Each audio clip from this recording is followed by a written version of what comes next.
Olá, seja bem-vindo. Aprenda a história do Brasil como se fosse uma fofoca.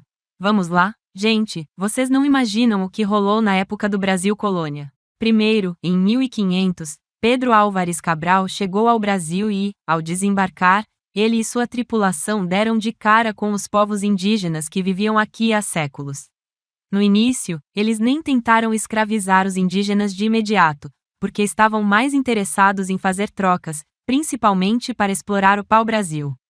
Os portugueses trocavam bugigangas por madeira com os indígenas e, de boa, o Brasil passou anos como um grande depósito de madeira. Porém, as terras recém-descobertas já tinham dono, segundo o famoso Tratado de Tordesilhas, 1494.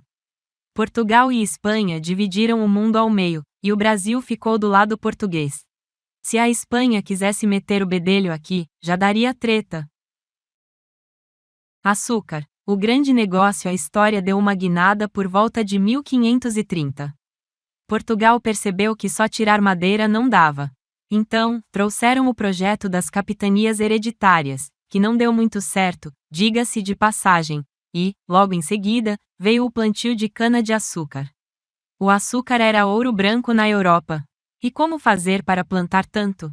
Trouxeram africanos para trabalharem como escravizados, já que os indígenas, no geral, resistiram à escravização ou morreram em conflitos e doenças trazidas pelos europeus.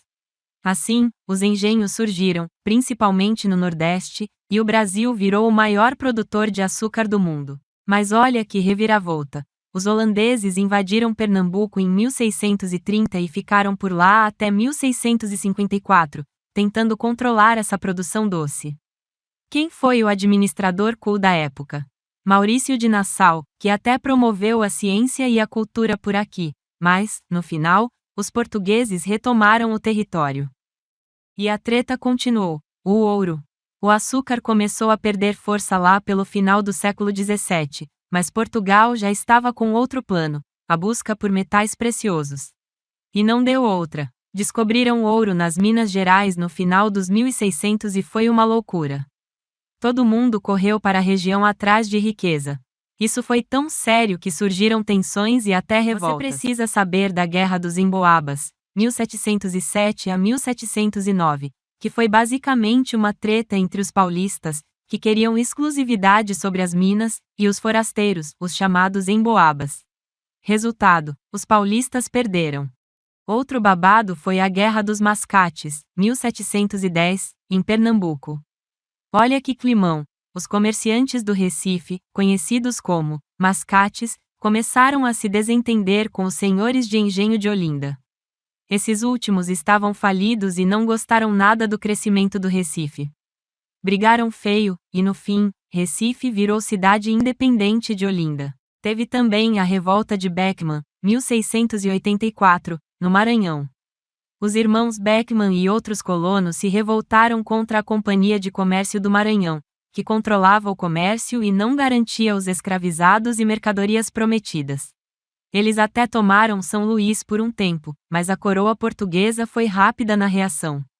Prenderam os líderes e executaram Manuel Beckman. Resistência e impostos. Falando em revolta, um dos maiores babados foi a Inconfidência Mineira, 1789, quando Tiradentes e sua galera se revoltaram contra o quinto, o imposto de 20% sobre o ouro.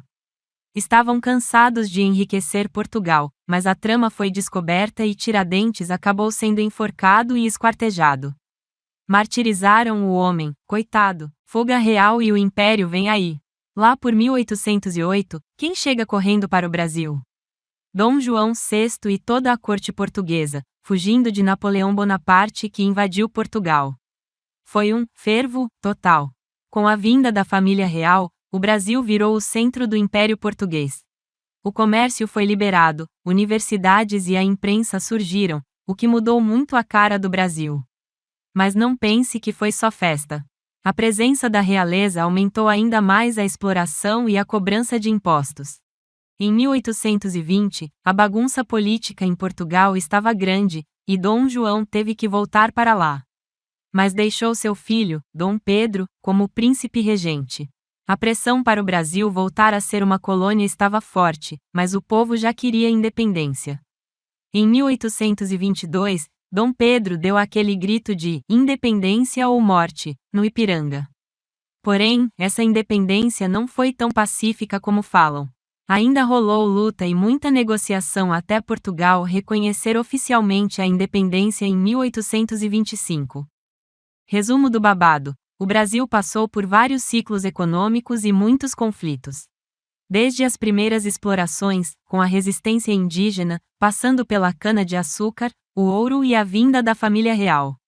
Várias revoltas explodiram, mas foi só com o grito de Dom Pedro I que o Brasil oficialmente se libertou de Portugal. E aí, essa fofoca histórica deu um bom vídeo, né?